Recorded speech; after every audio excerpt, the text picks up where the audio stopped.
Hey everybody, welcome to Pop Culture Philosophers. I'm Rockin' Robbie Billups, and it's time for the weekly comic book review.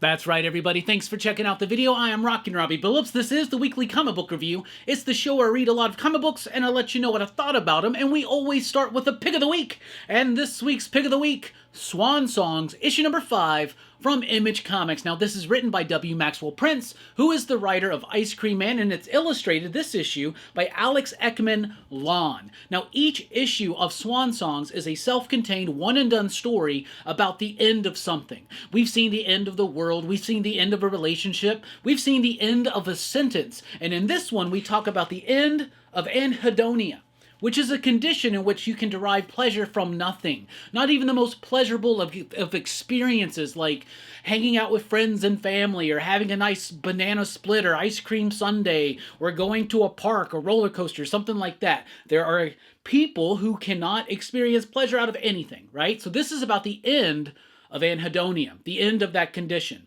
And so what it is this dude who's in therapy, and it's like a trance type therapy, right? He's in this session, he dives deep into his subconscious, he confronts elements about himself, and as a result of this, maybe he alleviates this condition of anhedonia, right? But just like many of the books that W. Maxwell Prince does, whether it's Ha Ha or Swan Songs or Ice Cream Man, each single issue story has a rather profound and poignant kind of subtextual message, and sometimes that subtext boils right to the surface. And that's what happens in this one, and it's absolutely splendidly done. This is a dude reflecting on his life, finding out what it's going to take to bring pleasure and joy back into his life, and I think this is something we could all benefit from, every single one of us, even if we don't have anhedonia or whatever. We've all been there in certain kind of dark moments of our lives. The artwork is really freaking cool. It's got this cool, like, collage type effect with it.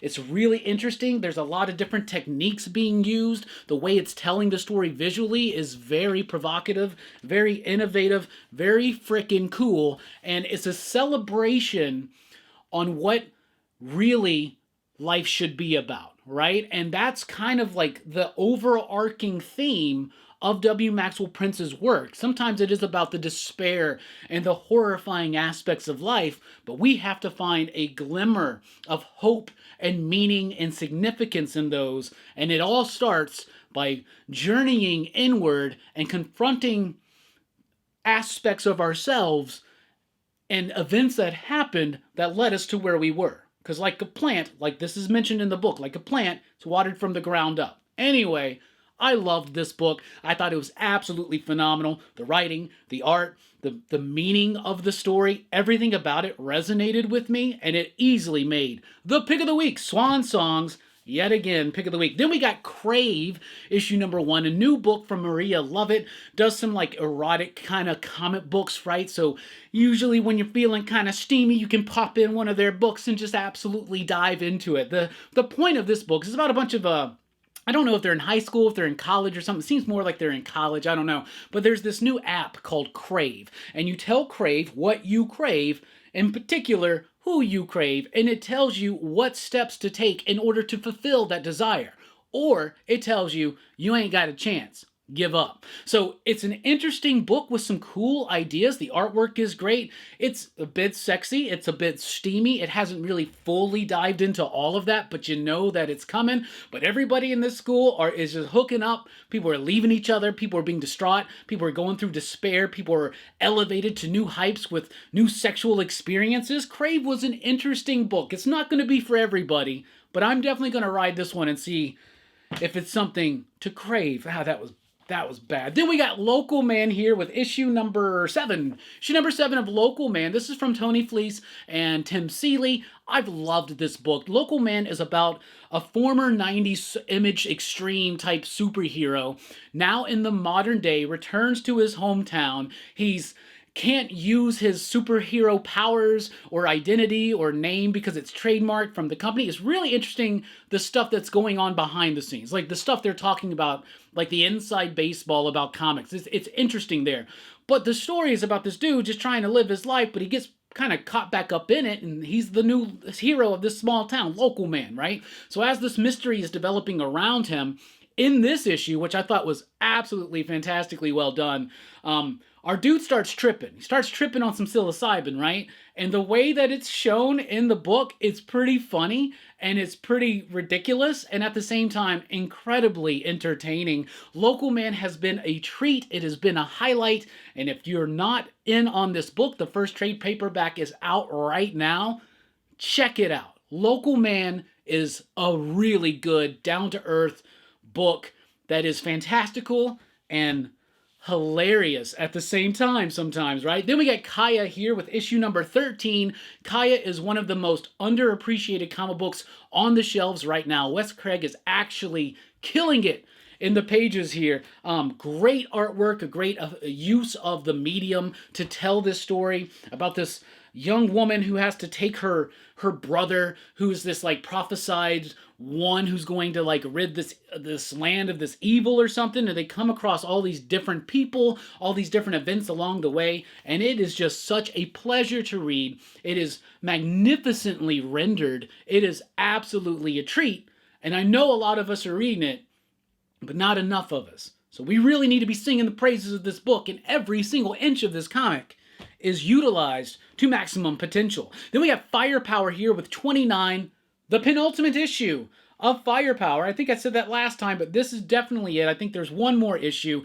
After the crazy ending of the last issue, we pick up from that. It's a little bit of a somber moment, and then we start building back up and ratcheting up the tension to go into the finale, the big climactic battle that's going to happen in issue number 30. Robert Kirkman's been doing a great job with this series of letting the art show things and not necessarily telling things. This is more of a talky issue, but it's kind of necessary, and I cannot wait to see what artist Chris Samney and Matt Wilson, the colorist, are going to do in the final issue. I want to see lots of action because that's something that this book has done phenomenally well, but it's also handled the nuance of the characters and their relationships and dynamics to each other exceptionally well. Firepower, so far, to date, will go down right now as my favorite Robert Kirkman book. From DC Comics, we have Titans, Beast World, issue number 1, the start of a new event at DC. This is more geared towards fulfillment for Titans fans, but it does have an overarching,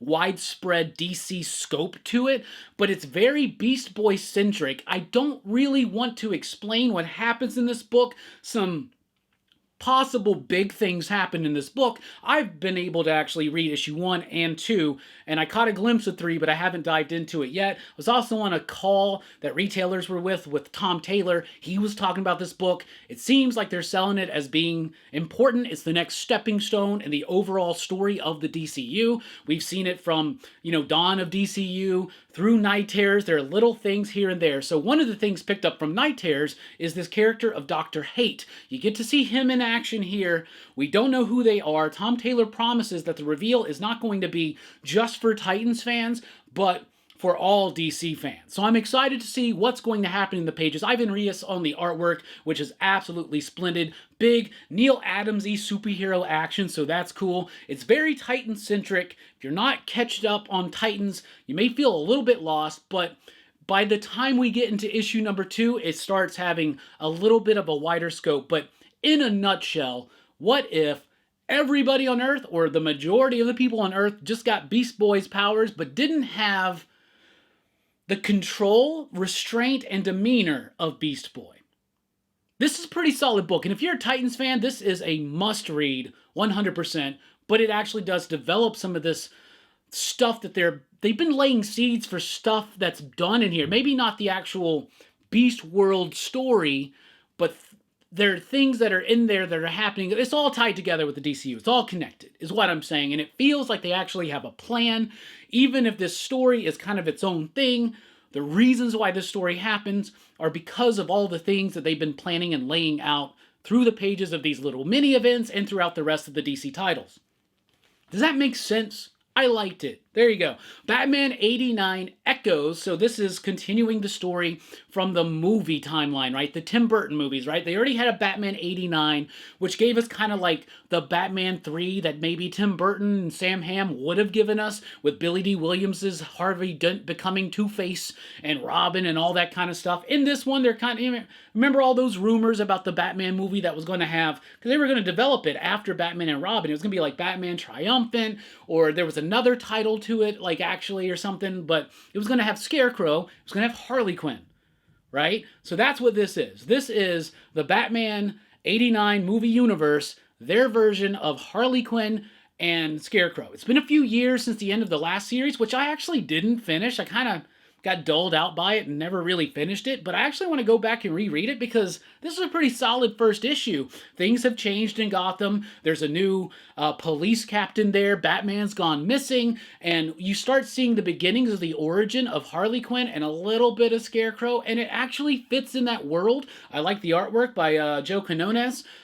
It's written by Sam Hamm, who's the screenwriter of the Batman films. Those at least that first one. I don't know if he did the second one, actually, which I love, Batman Returns. But if you're a fan of those Batman movies, and you like that last Batman 89 series, even if you didn't check that one out, might want to check this out. It's pretty cool. I liked it, and it had a nice reveal at the end. That was pretty exciting. Then we have Flash issue number 3. Cy Spurrier's trying to do this, like, metaphysical, timey-wimey, ultra-high concept sci-fi story with Wally West the Flash, and it's confusing and challenging at times. But by issue 3, I'm finding the challenge worth it. Like, there's a lot of explaining in this issue, but there's also some great artwork. There's some really kinetic bits. You get some Max Mercury. You get some science, some magic kind of melding together. I like stuff like that. Cy Spurrier's good at writing those kind of stories, and it's working for me right now on Flash. It is a challenging book. It's not going to be for everybody. It's not going to be super easy to grasp, but I do like this book. I think it's pretty solid. The Penguin, issue number 4, written by Tom King, with artwork by De La Torre. What's the first name? Is it Raphael? Where's the credits? Well, let's just say De La Torre. I really like this Penguin book. Like, I wasn't really sold on issue number 1. I loved issue number 2. I thought 3 was pretty good, and I'm loving 4 as well. Like, Tom King, for me, right now, at this particular point in his career, can be a bit hit or miss for me. For me, Penguin is a hit. It's a dark take. It's not playing games or jokes with this character. It's actually taking it deadly serious, but at the same time has this, like, levity to it, especially with the structure. I like this book. I really enjoy it. The artwork is solid. The structure, like each story, Tom King does this thing where each panel, where like each page is its own kind of piece. Each issue is its own piece. They all kind of connect together sometimes. Sometimes that works for me, sometimes it doesn't. In Penguin right now, it's working. I'm enjoying this kind of like slow burn and build to Penguin trying to consolidate power, to go back and take what is his in Gotham. I'm enjoying it. It's very gangster, very dark, but also very well done. The artwork, the writing, the pacing, the scripting. Penguin's great. It's a good book. I really like it. Issue number 4. Then we got Action Comics 1059. Didn't read any of the backup stories. I'm just kind of over that. I am invested in the main story that Philip Kennedy Johnson's been telling. I like how he's able to utilize each of these members of the super family, make it kind of believable and readable at the same time. Artwork has a nice kind of bombastic quality. It's Eddie Barrows. It's interesting. So since all these war world refugees are running around Metropolis, right, there's this like anti-alien refugee movement coming up, and they're stealing powers from the super family, right? Very less focused on Kal-El, more focused on the overall family. At times, those characters, as well balanced as it can be, it doesn't feel like there's actually like I don't know, like an identity that's being focused in on this book. But it's still fun, and I'm still enjoying it, but I'm not reading any of those backup stories. So if you are, let me know what you think in the comments down below. Green Arrow's here with issue number 6, and man, I am loving this book. It is Oliver Queen, flung throughout time. We thought that would last forever, but it actually comes to a nice kind of mini conclusion here, but we still got 6 issues to go in this 12-issue maxi series. Writer Josh Williamson has been doing an excellent job of taking all of the elements of the history of Green Arrow and making a story that's mysterious, compelling, engaging, and really focused in on the Arrow family. Legacy has been a big deal to DC for a long time. In particular, since Dark Crisis on Infinite Earths, Legacy has definitely been something that's being focused on, having that solid anchor and foundation with what came before and what is happening now and how we're building towards the future. I feel like DC has a plan. I feel like they're actually executing it to a really solid degree, and Green Arrow is really one of those core pieces that's leading and setting things up for the future of the DC Universe. Then we got Alan Scott, Green Lantern, issue number 2. Now we got a new golden age. We get to go back in time sometimes and revitalize these ideas and these concepts, right? So we're building up to the revelation of the Red Lantern, the Golden Age Red Lantern, which was a new idea that was thrown out there by Geoff Johns and his recent new Golden Age stuff. He's doing a great job with Justice Society. This, just like the Jay Garrick Flash or the Wesley Dodds Sandman, is kind of focusing in on those individual characters in this new era, right? So what we're getting is the story from Alan Scott's past, a different retcon, a different perspective on his origin and the facts of him dealing with being a gay man back in the 30s and 40s. And so it really leans heavy into that. And this one, he's like at Arkham Asylum. They're trying to like convert him into a straight man. So it's dealing with the really super heinous stuff involved in like conversion therapy and things like that. So it actually has a nice point to the story. It's got superheroic action. I actually like this new spin and perspective on his origin. So Alan Scott, Green Lantern, I am digging it. Then we got Detective Comics here, 1078. Y'all, Ram V is killing it on this book. Like, I liked it a lot at first. Then I started thinking it was decent. Now I'm just completely sold. First of all, you got Jason Sean Alexander on the artwork. The artwork in this book is so freaking awesome. But Batman has basically been captured by the villains in this book, and he's about to be publicly hanged in the middle of like town square or something. So Catwoman's put together this ragtag team of heroes and villains to pull off the heist of the month, which is saving Batman, stealing Batman away so that he can't be hung, right?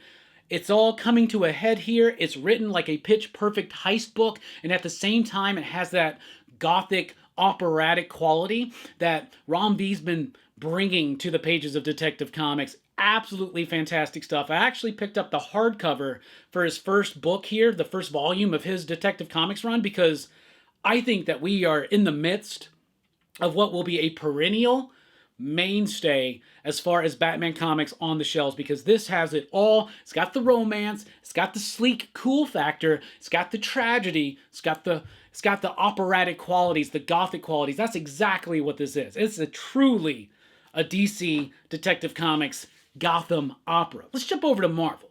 And from Marvel, we have Amazing Spider-Man Gang War First Strike, which is the start of the new mini Spider event, Gang War. Now, back in the day, when I was first reading comics in the 80s, there was this crossover in Spider-Man, or just a storyline, maybe an Amazing Spider-Man actually, I think, called Gang War. And I absolutely loved it. And it was about all these different factions of New York gangs trying to like vie for territory. And this big war breaks out. Spidey gets caught in the middle of it. I absolutely loved the original Gang War. So I have been holding on to Zeb Wells' Spider-Man because even though there are elements of it I like, a lot of it I just don't. And these last 3 issues have been mind-numbing for me. And I'm just holding out for Gang War because even though I know it's not going to have that nostalgic factor that makes me remember the original so fondly, I'm excited for this because I like those criminal organization elements in Spidey. I like that ground level stuff and the promise that other characters are involved this time, like Luke Cage, maybe even She-Hulk, Spider-Woman.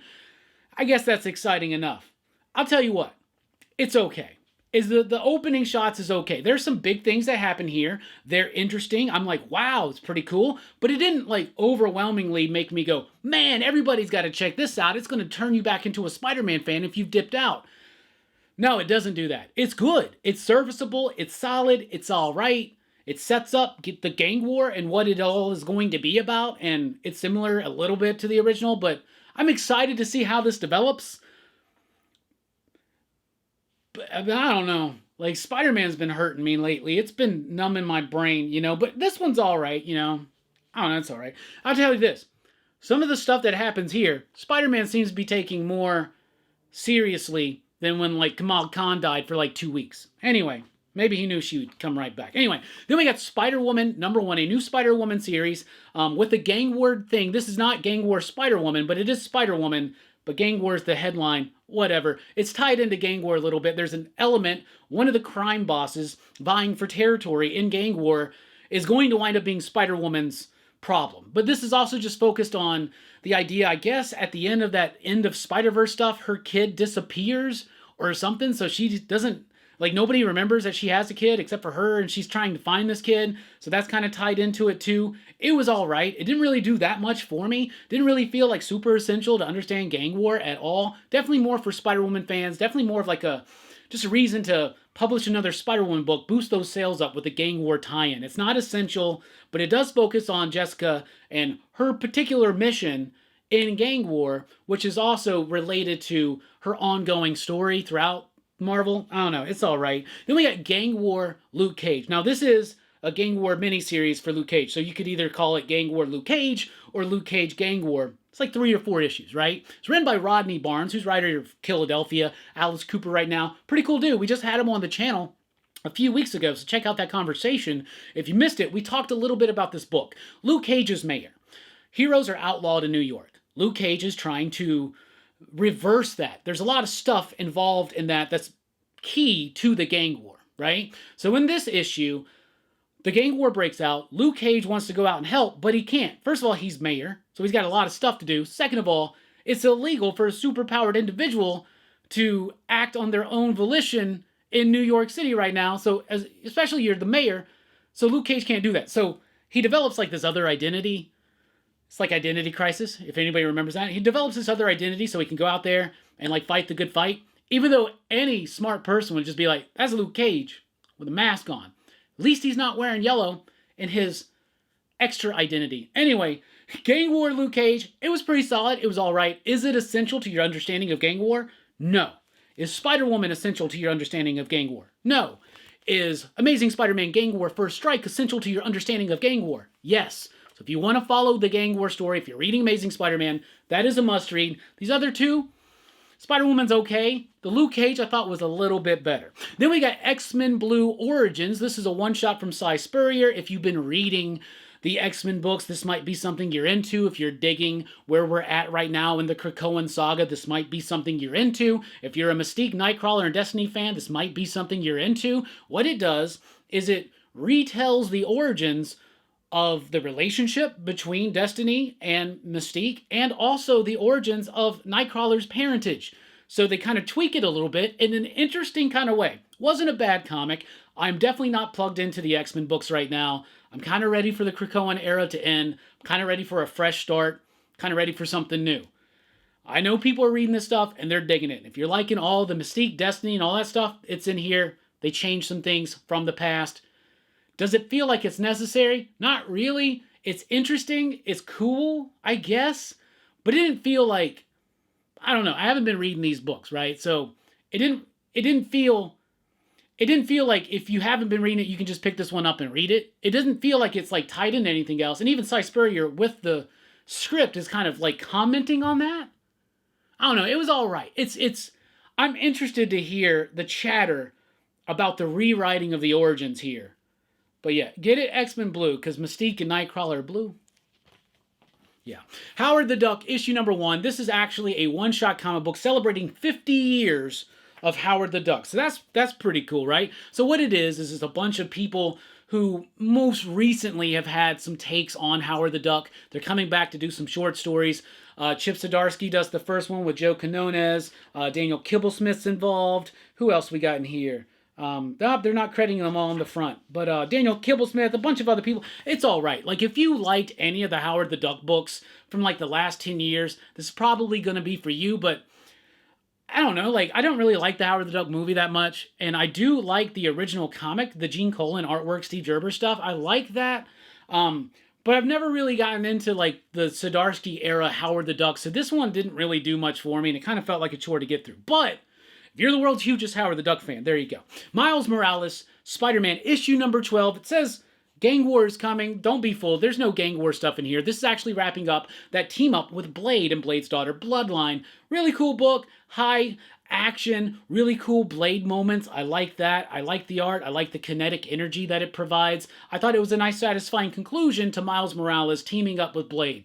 So that's what it was, and that's cool. And next issue, it starts tying in to Gang War. So there you go. Captain America issue number 3. J. Michael Straczynski is just not working out for me on Captain America. I've given it 3 issues, but it's just dulling me out. Jesus Saez on the artwork, I like that, but in this one, they switch artists in the middle of the book and then switch back and then switch again. And the style is so different and so odd. It's just not working for me with the art in this issue. I would be very forgiving of that, except for I'm not connected to the story. I don't really care. It's Captain America making speeches again.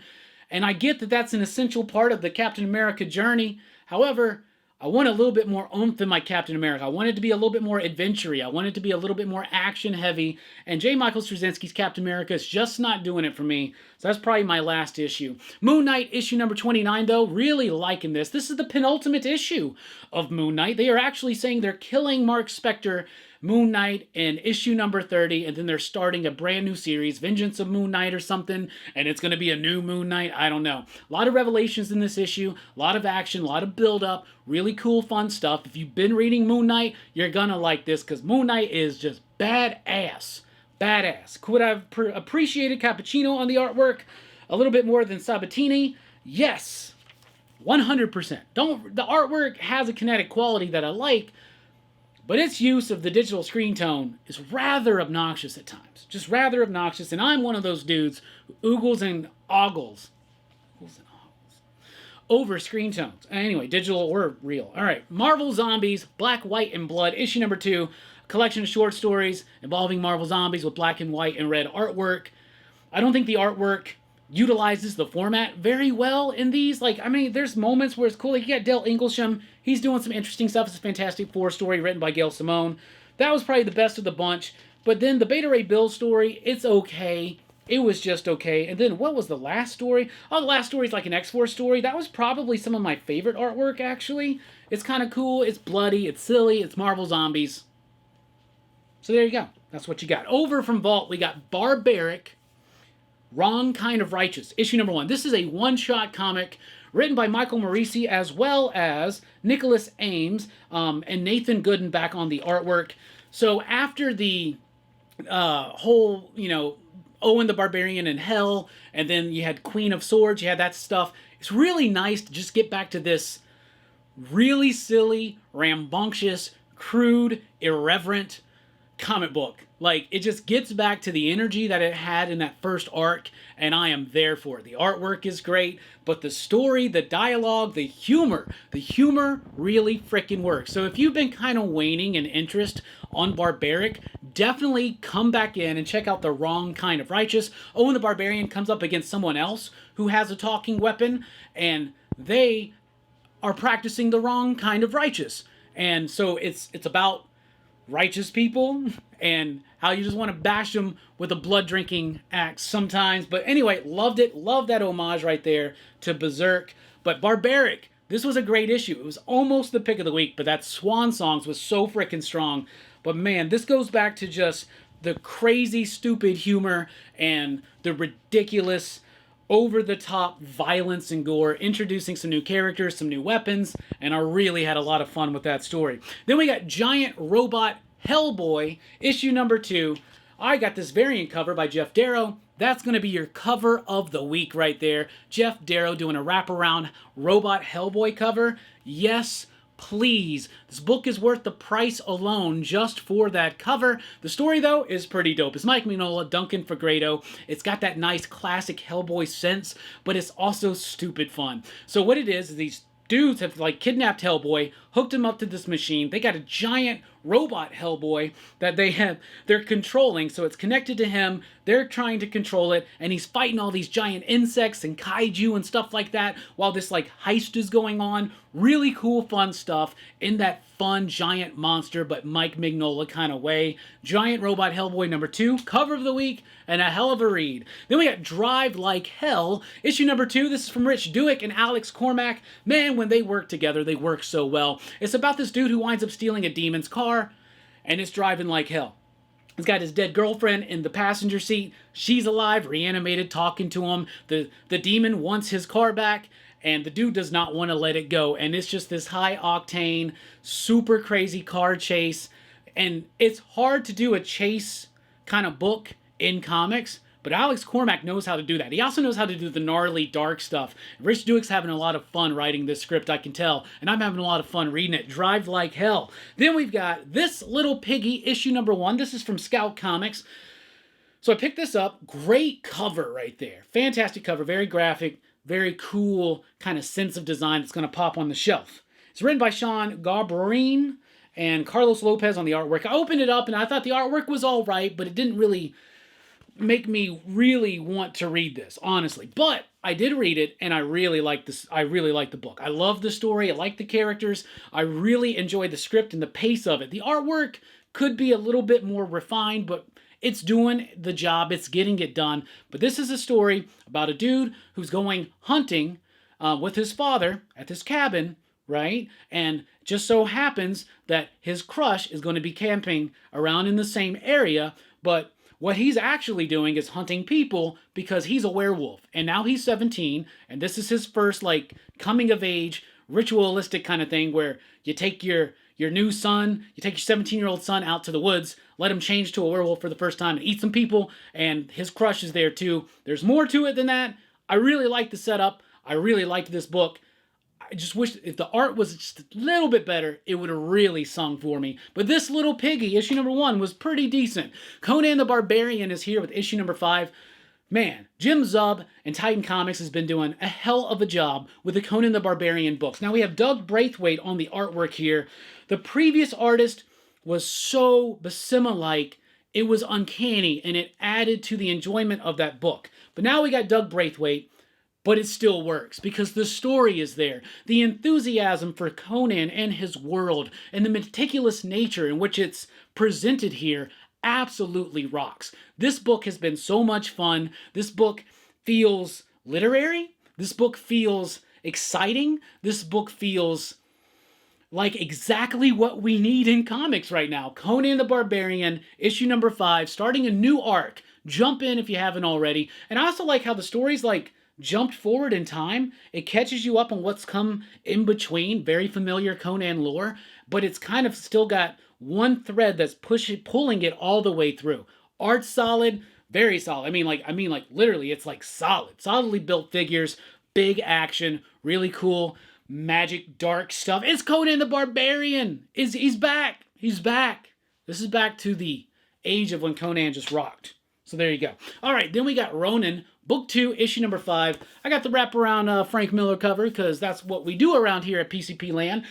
I'm loving this book. Frank Miller layouts and writing with Philip Tan and Daniel Henriquez doing the finished artwork. I love this book. Some people would look at it and be like, what a waste of space, but I don't think that at all. I'm really digging it. We're getting to a certain moment that's going to happen in this book, and it's building up to it. If you are a Frank Miller nut like I am, no reason why you're not going to like this. It's not as dense as the original Ronin. It's a way different experience than the original Ronin, but I like it for that. It's big, it's explosive, and it's just so spacey. And I mean that like with the artwork, like it's just, a lot of it's just double page spreads, but it works and it has this nice sense of movement throughout. That's because Frank Miller's doing those layouts. So there you go. So Frank Miller does that. And then Philip Tan and Daniel Enriquez do that. And it's awesome, and I'm loving it. So there you go. Berserker Fallen Empires, another one of those $10 one-shot comics in the Berserker universe where they're telling a tale from his past. This is written by Keanu Reeves and Mattson Tomlin with artwork by Rebecca Isaacs and Dee Cunniffe. I liked this one a lot. So it's about this person who shows up with no nose. He's like, yo, this just happened to me. We came across this immortal. I got to tell you this story because basically the entire culture I'm from depends on you remembering this story. But it was really well done.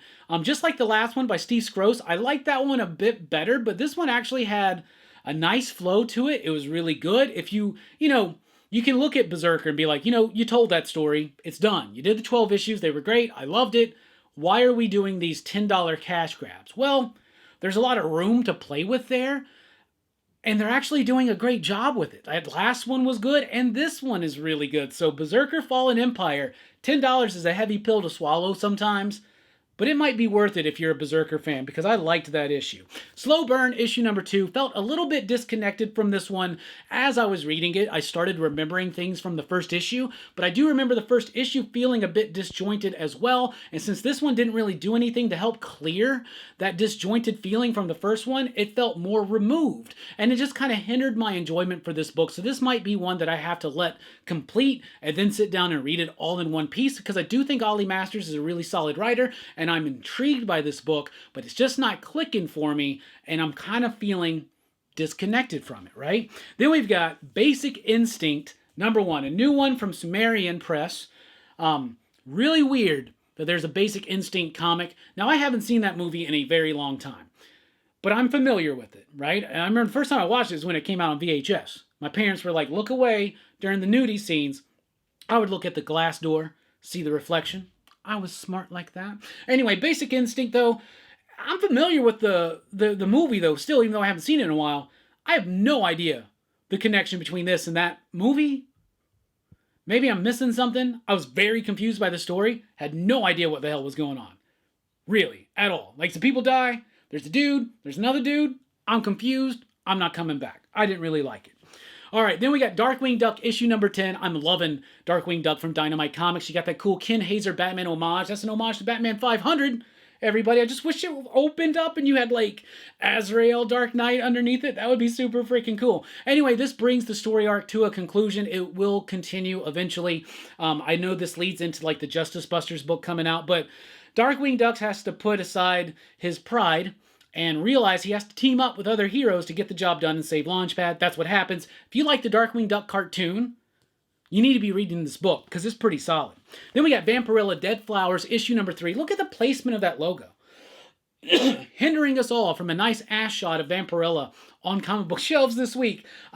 This book is pretty solid, though. Sarah Frazetta is co-writing this one. The art is really solid. I like the use of the color. I like the use of the wash to it. Has a nice sense of energy about it. The story started getting a little bit muddy and clunky for me in this issue, but the artwork kind of kept it a breezy read, even though it does feel a little bit overly verbose at certain times. I'm still enjoying Vampirella Dead Flowers, issue number 3, out this week.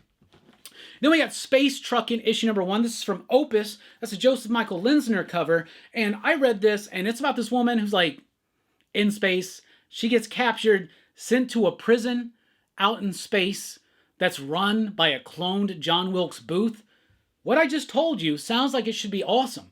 But the book wasn't awesome. It was clunky. It was hard to get into. It's hard to keep me interested. The one thing that did keep me interested, though, was the smell. So the smell of the week goes to Space Truckin'.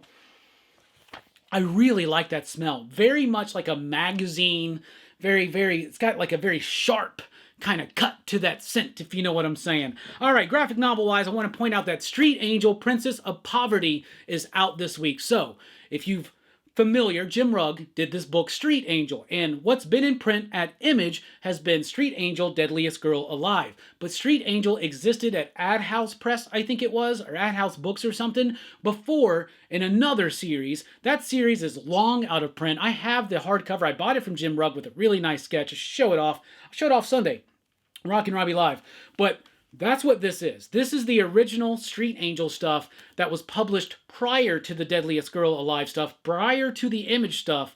This is that Street Angel stuff. So if you've never been able to get a hold of this and read it, here is your chance. This book is awesome. Comes highly recommended from me. I picked up the Street Angel hardcover from him like 2 years ago at Heroes Con, came back, read it, loved it. Grabbed the Deadliest Girl Alive, read it, loved it. So if you're not familiar with Street Angel, and the cool thing about Street Angel is each issue of Street Angel is self-contained. You don't have to read them all in any kind of order or whatever. But if you want to have the original stuff, which is really dope, check it out right there. Great, beautiful, black and white Jim Rugg artwork. Always varying up his style. Always doing what is appropriate for the story. And what is Street Angel about, by the way? It's about a homeless young lady who's also a ninja. So there you go. Street Angel, out this week. And to recap, Space Truckin' did not work for me. Did not like the book, but the smell of the week for sure. Vampirella Dead Flowers, a little bit losing momentum, but still was good enough. Darkwing Duck number 10. If you love Darkwing Duck, you need to read that book. Basic Instinct did not work for me at all. Slow Burn is not working for me. It feels a little bit too disconnected. Berserker Fallen Empire, pricey but worth it. Ronin, book 2, number 5. I just love this. It's really interesting comic books to me. Conan the Barbarian, excelling as usual. This Little Piggy art could be better, but the story was really cool. Drive Like Hell, I'm having so much fun with that book. Giant Robot Hellboy, it should cover the week by Jeff Darrow, and just cool giant kaiju giant robot Hellboy action. Look at that artwork. It's amazing. Barbaric returns to form with the wrong kind of righteous. Marvel Zombies is just okay. Moon Knight's pretty solid, building up to that big Death the Mark Spectre thing. Captain America, I'm done with it. It's not working. Miles Morales, pretty decent conclusion to the Blade team up. Howard the Duck, if you're a super huge Howard the Duck fan, check that out, but otherwise, just skip it. X-Men Blue Origins, rewriting the origin of Nightcrawler and a little bit of Mystique and Destiny stuff, right? Gang War, Luke Cage, not essential, but still pretty cool, and the only Luke Cage book we're going to get for a while, probably. Spider-Woman, tied into Gang War, not essential. Excuse me, not essential, but if you're a Jessica Drew fan, check it out. Amazing Spider-Man, Gang War, First Strike, very essential. If you're going to be reading Amazing Spider-Man going forward, you want to check that one out. Detective Comics, Ron B is slaying that book. Alan Scott Green Lantern, I'm thinking it's really solid and decent. Then we got Green Arrow, loving this, and I really think this is kind of plugged into where we're going in the DCU. Action Comics, losing a little bit of the magic, but it's still there. Penguin, though, the best Tom King book being published right now, I guarantee, or at least to me. The Flash number 3, really liking it now, starting to come together. It's a challenging book, but it's worth it. Batman 89 Echoes, Harley Quinn and Scarecrow in the Batman 89 world. Really cool stuff in that book. Titans Beast World, perfect for Titans fans. If you're a wider DC fan, you might want to check it out. I've read the first 2 issues, and the second issue really widens the scope and range of that book. Firepower, penultimate issue, ready for that climactic conclusion. Kaya, still one of the best, most undersung books on the shelves. Local Man kills it, a trippy issue. That donut bit, Tony, if you're watching, that donut bit cracked me the fuck up. All right, Crave number 1, some saucy stuff from Maria, love it. But the pick of the week is Swan Songs issue number 5. Poignant, profound, revolutionary, innovative, awesome. So good. That's what I read. That's what I dug. That's what I thought. What are you reading? What are you digging? What are you thinking? Let us know in the comments down below. Thank you so much for watching this video. Please be sure to like, share, and subscribe. And if you want to get this video a little bit early, can't do that. It just goes up as soon as possible. But if you want to get a downloadable audio version of this video every week before it drops on YouTube, hours before, join us over at patreon.com/PCP. Thank you all so much. We appreciate you. Thanks for rocking with us. Keep on reading. Station. Pop, pop. Boom!